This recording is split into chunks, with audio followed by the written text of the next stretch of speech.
What we already knew, Barry, that the President of the United States has a particular skill set, that he's identified an illness in Western democracies, but he has no cure for it and seems intent on exploiting it. And we've also learned that he has no desire and no capacity to lead the world. The G20 became the G19 as it ended. On the Paris Climate Accords, the US was left isolated and friendless. But given that that was always going to happen, a deft president would have found an issue around which he could rally most of the leaders. And he had the perfect one, North Korea's missile tests. So where was the G20 statement condemning North Korea, which would have put pressure on China and Russia? Other leaders expected it. They were prepared to back it, but it never came.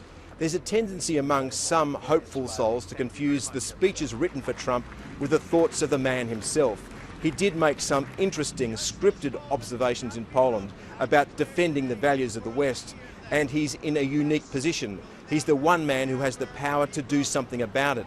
But it's the unscripted Trump that's real, a man who barks out bile in 140 characters, who wastes his precious days as president at war with the West's institutions like the judiciary, independent government agencies and the free press. He was an uneasy, lonely, awkward figure at this gathering, and you got the strong sense that some of the leaders are trying to find the best way to work around him.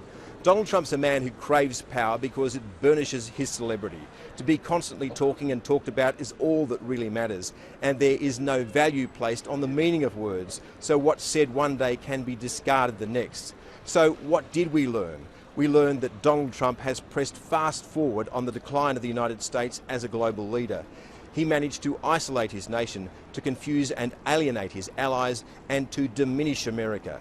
He will cede that power to China and Russia, two authoritarian states that will forge a very different set of rules for the 21st century.